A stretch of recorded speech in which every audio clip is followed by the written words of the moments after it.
Welcome to the Mountain Guides. They operate 5 mountain guiding companies in the American West. The Mountain Guides of Utah, the Mountain Guides of Red Rock, the Mountain Guides of Montana, the Mountain Guides of Colorado. Their flagship operation in Jackson Hole is based in Jackson and leading trips all over the high peaks of the Rocky Mountains. Join their custom mountain adventures led by experienced guides in the iconic destinations. For more information, log on to themountainguides.com.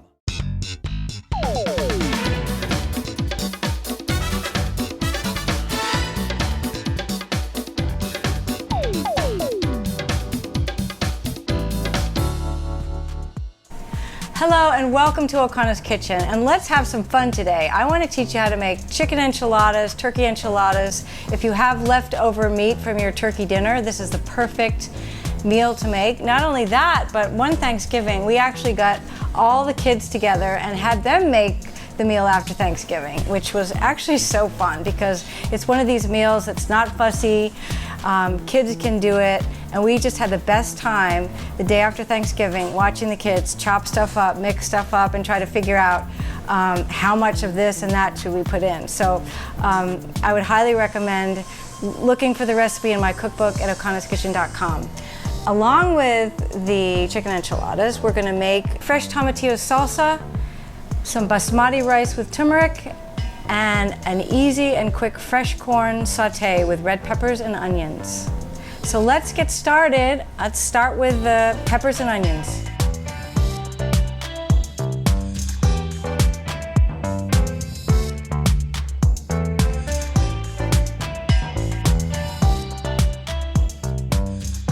Okay, here we are in Okano's Kitchen, and I've got these peppers and onions sliced up and sizzling on the stove. This is one of those meals that's really fun to make after Thanksgiving when you have a lot of leftover turkey, hopefully. And it's also a meal that you can make your kids make after Thanksgiving. In fact, we did that one year. So these peppers are just nicely cooking. I like to actually a little overcook them so they have kind of a smoky flavor. They just kind of brown up a little bit. And you can use all kinds of peppers. You could put in shishito peppers if you wanted to have it spicy, or poblano, but I just use regular bell peppers. Okay, these peppers are ready to go, nice and browned, and I'm literally going to dump these in to the cooked chicken. And we'll start mixing it up.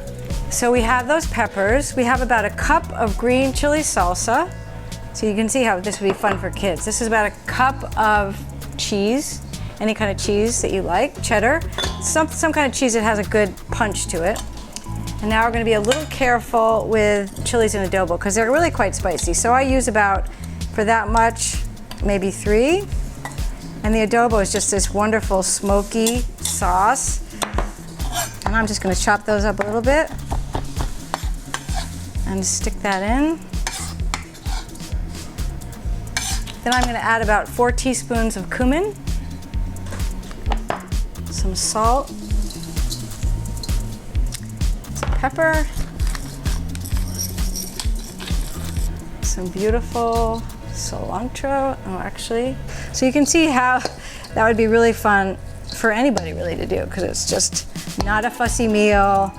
It's really, really yummy. And what you want to do is actually make sure when you're mixing it that it has enough, that it's not too dry. If you're feeling like, oh, maybe I want a little more sauce, you could just add a little bit more of the tomatillo salsa. But I'm thinking that that's good. I'm going to maybe taste a piece of a vegetable or a piece of the chicken just to make sure. I'm actually going to add a little bit more salsa. So hold on a second. So I'm going to basically end up using a whole 16-ounce jar. Yeah, that's better. It was a little dry, so I added a little bit more. Okay, that's looking good. All right, so now I'm going to take a clean board and I'm going to start to roll them. So what I've done to prepare is I've greased, sprayed a baking dish basically. And there are gluten-free tortillas. This is a spinach gluten-free tortilla, and then this is a regular flour tortilla, but I'm gonna just bake these spinach ones. They're kind of pretty and green. So all I'm gonna do is take a big scoop of this mixture, which is delicious, and just roll it up. That, put it in the baking dish and just keep on going. And this is one of those recipes that I've made for lots of my clients and friends and family. Like, this would be a great dish to bring to somebody that maybe was just coming home from the hospital or just had a baby, or you could make this dish up and literally freeze it and then bring it to them, and they can just pop it in their oven. Another way that I like to eat the same filling is to take these tortillas and kind of make it like a quesadilla. So what you would do is put the inside in. Here, I'll show you in a second. Let me just finish rolling these up so I don't get ahead of myself. But you could take a quesadilla and just kind of make it, not a quesadilla, take a tortilla, put the filling in, maybe some more cheese so it sticks, and then just fry it in a pan like that, and then it kind of gets a nice crust, and then you could cut it up and eat it in portions. But I'm going to finish up with this. So we have our enchiladas filled. Now what we're going to do is we are going to put some cheese on top, some more of this cheddar cheese. You never have enough cheese in this recipe.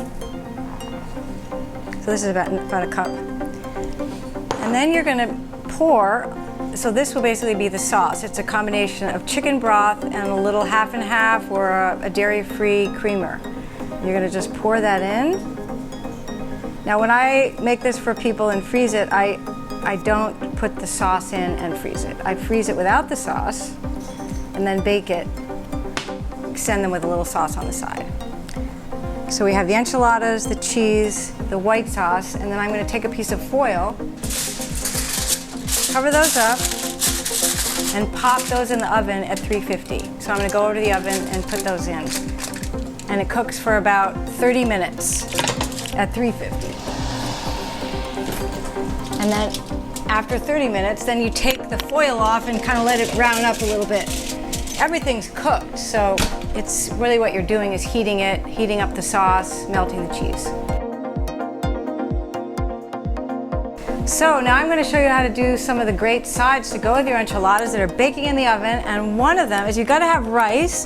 This is actually a packed rice that a friend of mine taught me how to do, which I love, because you basically put in all the seasonings right while before the rice cooks. So this has turmeric that makes it yellow and is also a wonderful spice for anti-inflammatory, antioxidant qualities. And then we've got some sautéed shallots in here. I also like to put chicken broth, but also you can get these bouillon cubes, and I like to stick in a bouillon cube on top of it, which just makes the rice basically ready to go and seasoned and delicious. So I would highly recommend playing around with what you can put in the rice before it even cooks. And get yourself a little rice cooker, maybe a bigger one, but this one actually serves 4 to 5. All right, now we're gonna make some sautéed corn, which this is fresh corn that I just cut off the cob. I got corn today from the farmer's market. Little onion, little red pepper, and the corn is so sweet and yummy this time, you know, basically in the summer, that you don't really need, it's not like you're cooking it for a long time, you're basically just sautéing it. So I'm just gonna have a little olive oil in my pan. I'm gonna add a little of these onions that I'd already cooked up, onion and red onion. Actually, there's a little cabbage in there by mistake, but I think that'll be fine. So I'm going to saute those up for a little bit. You can smell the enchiladas. They're starting to smell good. I'm going to put a little red pepper in there.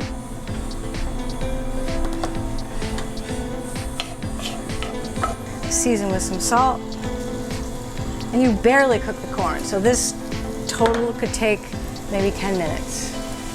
Just super easy. So this is not cooked corn, to be clear. It's just cut right off the cob. I'm going to pour that in. About 4 cups. looking like it needs a little more oil, so I'm going to put in a little more olive oil.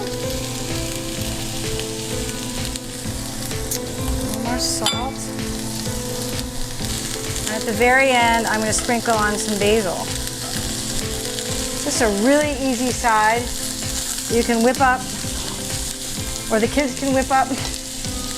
I'm always trying to think of fun recipes for kids because I think it's really important, at least I did with my kids, that they learned how to cook when they were young, so they weren't afraid of it. You know, cooking, you shouldn't be afraid of cooking. Cooking should be something that you enjoy doing, should be fun.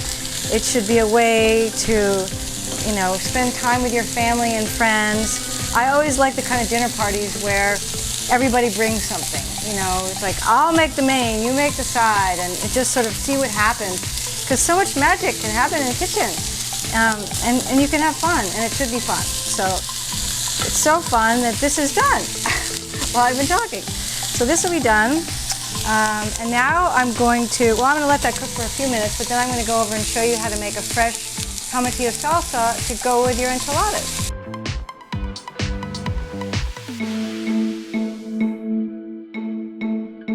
I love making my own salsa, and tomatillo is one of the really fun ones. You can get fresh tomatillos in July, August at the farmer's market. They come with like a sticky husk that you just basically peel off. It's basically a green tomato, and I cut them in half and just dump them in a food processor. I think they were discovered in central Mexico by the Aztecs a long, long time ago. But anyway, tomatillos, so you throw those in. This is about, I don't know, 1 container from the farmer's market worth.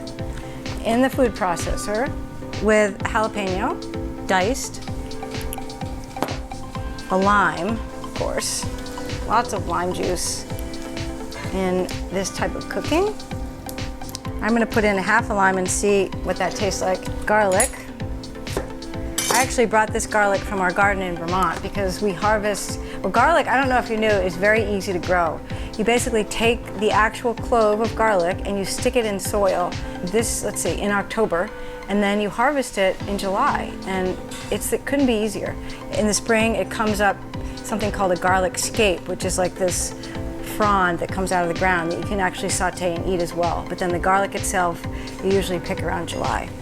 So then here we go. We're going to put a little salt and pepper in, some salt, and then we're going to just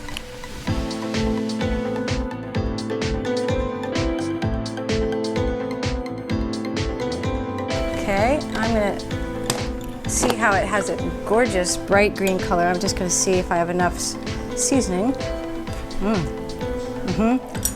I think that's plenty of lime juice. Delicious. So we're done with that. Now we're going to check the enchiladas. Chicken enchiladas, I can smell them, yippee. I think they're ready. Oh my goodness. Yes, I can see the sauce bubbling underneath. Don't forget to spray your tin foil so the cheese doesn't stick. Woohoo! Here we go. Oh my gosh, yummy. Look at that yummy melted cheese. All right, we are ready to serve this up. Who's ready for food? Oh my gosh, so we have our corn saute. Then I'm gonna put a little fresh basil on. Yum.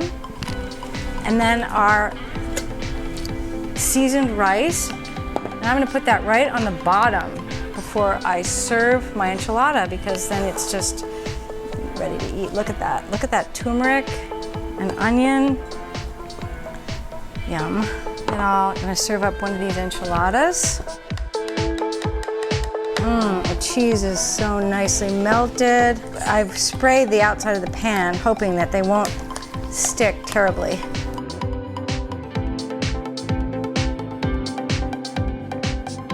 Then I'm going to serve up some of this beautiful corn, fresh corn saute.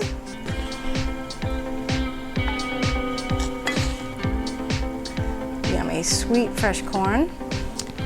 And then a little tomatillo salsa that we made right on top.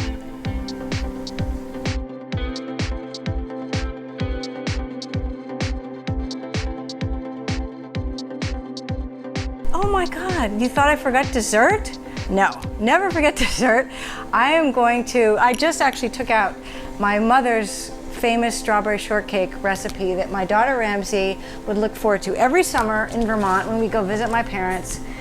Strawberry season is early. It's kind of at the beginning of the summer. So these are my mother's shortcakes. And you can get them in my cookbook online. But Ramsey would just love, I mean, all my kids love strawberry shortcake, and who doesn't actually? So we have the biscuit, and of course the strawberries that are so sweet you barely even have to add anything. So we're just gonna plate that up. I kind of call this Ramsey's strawberry shortcake. I always think of my daughter when I make this dish, and my mother. So put lots of strawberries on the middle, in the middle and on top, because you can never have enough strawberries. And of course, we couldn't have a strawberry shortcake without whipped cream, and it's totally fun. So there we go. Thank you for joining me, and it's been a great opportunity to share with you some of my family recipes at Okano's Kitchen. And if you want any of these recipes, go online to my cookbook, go online to my website, okanoskitchen.com, and you can buy the cookbook. Thank you for joining me. Look forward to seeing you next time.